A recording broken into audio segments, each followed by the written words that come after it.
오늘 우리에게 주시는 하나님의 말씀은 시편 16편 2절의 말씀입니다.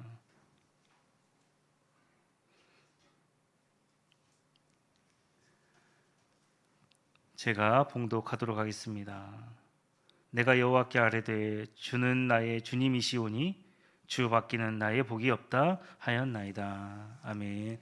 우리 옆 사람과 함께 평화 인사 나누도록 하겠습니다. 주님의 평화를 빕니다. 평화를 빕니다.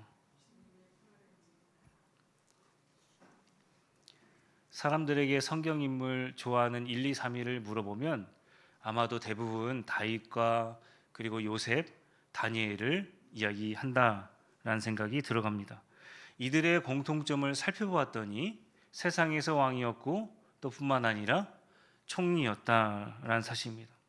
하나님을 잘 믿었고 세상적으로도 부족함이 없었고 세상의 리더로서 성공한 사람들의 이야기가 바로 다윗과 이 세 명의 사람들이었다는 사실입니다. 그런데 그들의 성공 이면에는 수많은 고난과 고통이 있었다라는 것을 사람들은 잘 생각하지 않는다라는 사실입니다. 다윗의 인생을 살펴보게 되면 평탄한 길로만 그가 다녔던 것이 아니고 그 인생길 가운데 수많은 고난이 있게 되었습니다. 장인이었고 자신의 왕이었던 사울이 그를 죽이려 했습니다. 도망자 신세를 10년 동안 가지게 되었다라는 사실입니다. 8년 8개월 동안 광야에서 머물렀고 또 뿐만 아니라 1년 4개월 동안 하기스 왕, 블레셋 왕 하기스에게 가서 숨어 지냈던 세월이 그만큼 된다는 사실입니다. 어디 그뿐이겠습니까? 다윗이 왕위에 오를 때에 기름 부음을 3번 받았다는 사실 여러분들 알고 계십니까? 첫 번째는 베들레헴에서 사무엘을 통해서 기름 부으심을 받았습니다. 그 다음에는 유다의 장로들을 통해서 헤브론에서 받았고 마지막에서는 전체 이스라엘 장로들에 의해서 헤브론에서 또한 기름 부으심을 받게 되었다는 사실입니다. 왜 3번씩이나 기름 부음을 받았을까요? 예를 들어서 김용호 목사가 한 번 목사 안수를 받았으면 됐지 왜 3번씩이나 받아야 했겠습니까? 그만큼 사람들이 외모를 보고 다윗을 인정하지 않았다는 사실을 알려주고 있습니다. 다윗은 하나님 마음에 합한 자였지 사람들에게는 그만큼 인정을 받지 못했다는 사실입니다. 사람들은 내가 겪지 않는 긍정적인 측면만 봅니다. 그럴 때는 참 긍정적이지요. 부정적인 측면, 안 좋은 측면, 그가 겪었던 고난의 세월들은 생각하지 않더라라는 사실입니다. 다윗이 이러한 모진 고난을 당하면서 깨달은 사실이 한 가지가 있습니다. 그것은 바로 오늘 우리가 읽었던 그리고 제목이었던 시편 16편 2절의 말씀입니다. 제가 다시 한번 읽겠습니다. 내가 여호와께 아뢰되 주는 나의 주님이시오니 주 밖에는 나의 복이 없다 하였나이다. 주 밖에는 나의 복이 없다. 다윗은 그렇게 고백하고 있습니다. 실로 이 얼마나 대단한 고백입니까? 다윗은 어렵게 왕이 되었습니다. 그는 일개 목동에 있을 때에 하나님의 부르심을 받게 되었습니다. 그는 전쟁을 통해서 많은 재물을 모았고 주변 나라들을 정복하여서 자신의 이름을 드러내기도 했습니다. 그는 거대한 이스라엘 제국을 건설했기에 그의 아들이 하마더기, 에시온게벨 그 무역로를 통하여서 수많은 재물을 모으게 되었습니다. 세상적으로는 부족함이 없었던 인물입니다. 그런데 그가 주 밖에는 나의 복이 없다라고 그렇게 고백하고 있습니다. 심지어 다윗이 이 고백을 하고 있을 때에는 자신의 장인 사울에게서 쫓기고 있는 상황입니다. 왕이 된 것도 아니고 부자였던 것도 아닙니다. 명성을 얻은 것도 아니고 지금 통일 이스라엘을 건국하여서 자신의 이름을 드높인 것도 아니었습니다. 그런데 그가 복을 정의하기를 주님이 나의 복이다 라고 그렇게 고백하고 있었다라는 사실입니다. 다윗은 참 한결같습니다. 사무엘이 이새의 집에 한 명을 선택하여서 왕을 세우려고 갔었습니다. 다윗은 그 자리에 없었다라는 것이죠. 무엇을 하고 있었습니까? 드넓은 초원에서 하나님께서 자신에게 오늘 하루 맡겨주신 대로 성실하게 목양을 하고 있었다라는 사실입니다. 그가 목동으로 자신의 일을 묵묵히 감당하면서 어떤 고백을 했습니까? 시편 23편 1절에 뭐라고 고백합니까? 여호와는 나의 목자시니 내게 부족함이 없으리로다. 그렇게 고백하고 있었다는 사실입니다. 부족함이 없다, 이 말을 바꿔 말하면 어떤 뜻입니까? 마이너스는 면했다, 이런 뜻입니까? 최악은 면했다.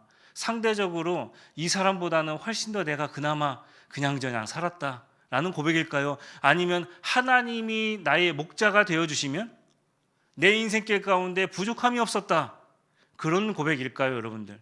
아마도 후자가 아닐까 생각이 들어갑니다. 다윗은 가족들에게 인정받지 못했을 때, 사람들의 이목이 쏠리지 않았을 때, 볼품없는 목동으로 누가 인정해 주지 않아도 이러한 고백을 했다는 사실입니다. 이것이 그들의 형들과 다른 다윗의 면목이었다는 사실입니다. 형들은 어떤 태도를 취했습니까? 출세 후에 하나님께서 이 복을 나에게 주셨어 라고 고백하는 사람입니다. 다윗의 고백은 어떤 고백입니까?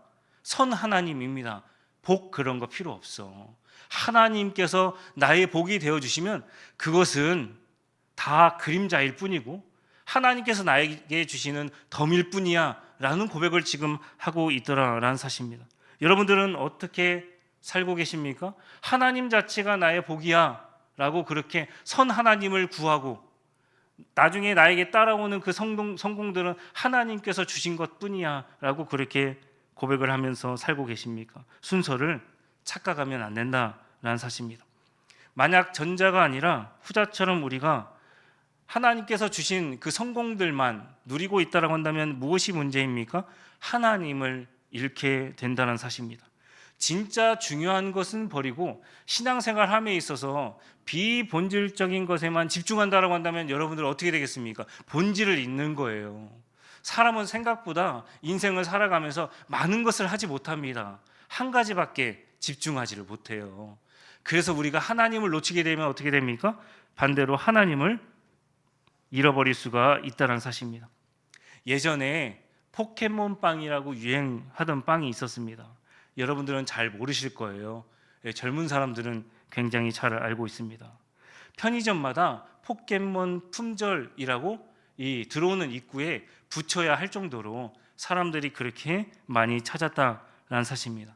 먼저 샀던 사람들은 포켓몬빵을 이 당근이라는 이 중고 사이트에서 웃돈 주고 팔기에 바빴다라는 것입니다. 그런데 재미있는 것은 사람들이 이 포켓몬빵을 먹으려고 이 빵을 구매했다라는 것이 아니다라는 사실입니다. 그 안에 들어가 있는 카드를 아까 본 바와 같이 카드가 들어있어요. 그 카드를 얻으려고 빵을 사게 되었다라는 사실입니다. 자, 이렇게 본다면 주객이 전도된 것 아니겠습니까? 누가 사은품을 얻으려고 그 빵을 사려고 하겠습니까? 여러분들의 자녀가, 손자, 손녀가 만약에 이러한 것들을 버린다라고 한다면 여러분들의 입장에서, 부모된 입장에서, 할아버지 할머니 된 입장에서 뭐라고 하지 않겠습니까? 신앙생활도 마찬가지다라는 사실입니다. 시대가 가면 갈수록 사람들은 세상적인 복에 목말라 합니다. 더 풍족해지고 싶어 하지요. 더 넓은 곳에서, 더 좋은 곳에서 살고 싶어 합니다. 더 좋은 장소를 섭렵하려고 싶은 유목민들과 같은 마음이 들게 되더라라는 사실입니다. 그러나 재물을 쌓고 더 풍족한 삶을 산다고 해서 세상에서 완벽한 그 행복을 여러분들이 누릴 수가 있겠습니까? 사람마다 자신의 결핍이 있다라고 알려져 있습니다. 그 결핍이 있어야 열심히 일해요. 그 결핍이 있어야 상대방을 더욱더 사랑할 수가 있다는 사실입니다. 그런데 결핍의 또 다른 이유 중에 하나가 무엇이냐면 내가 가진 것에 비해서 상대적으로 박탈감을 느낄 때 훨씬 더 깊은 그 사람만의 결핍을 가지고 있더라라는 사실입니다. 결핍은 내 마음의 문제입니다. 적게 가진 사람이 이만하면 되었지 라고 하면 사람의 결핍은 채워질 수가 있다는 사실입니다. 그런데 아무리 많은 돈을 가지고 있고 상대적으로 다른 사람들 보기에 더 충분히 누리고 있는 사람이라 할지라도 그 마음에 빈곤이 있으면 어떻게 됩니까? 상대적으로 나는 부족한 사람이야, 없는 사람이야, 그런 것들을 아직도 느낀다라는 사실입니다. 다 마음먹기에 달려 있다는 것이죠. 사람들은 늪에 빠지면 여러분들 어떻게 합니까? 허우적댑니다. 그런데 대자로 누워야 그 늪을 빠져나갈 수가 있다는 사실입니다. 사람들은 결핍에 빠지면요, 자신의 마음이 허하게 되면 순간적으로 단기적인 앞에 보이는 이익만 생각하더라라는 사실입니다. 그때그때만 그 상황을 모면하려고 한다는 사실입니다. 그런데 신앙은요, 근시안적인 이 눈을 버리고 저기 멀리 볼 수 있는 그런 안목이 필요하다라는 사실입니다. 신앙생활 오늘 하고 끝맺음 하실 분들 있으십니까? 없지요. 평생 우리는 살아가면서 하나님 앞에서 우리는 살아가는 것처럼 계속해서 신앙생활을 해야 된다는 사실입니다. 단기적인 목표를 가지고서는 채울 수도 없고 더 깊은 늪에 빠져들 수밖에 없다는 사실입니다. 하나님으로 만족하지 못할 때에, 자신의 마음이 허할 때에 빈 공간이 크면 클수록 무한하게 펼쳐진 그 빈 공간을 세상적인 것으로만 채우려고 한다면 절대로 채워질 수가 없다는 사실입니다. 사람의 마음이 빈곤하면 하나님으로 내 마음을 채웠을 때 절대로 만족하지 못한다는 사실입니다. 더 갖고자 하는 그 마음 때문에 내 자신을 볶아먹게 된다라는 사실입니다.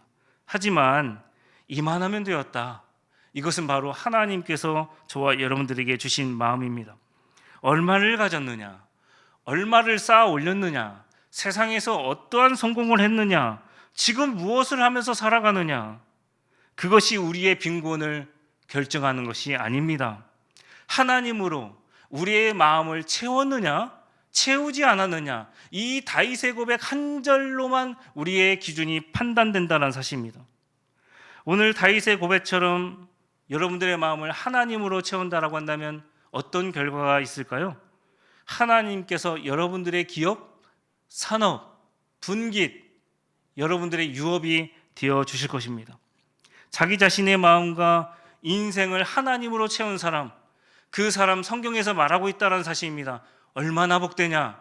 참 복되다. 그렇게 말하고 있습니다. 그 복이 여러분들 가운데 가득하게 있으시기를 주님의 이름으로 간절히 소망합니다.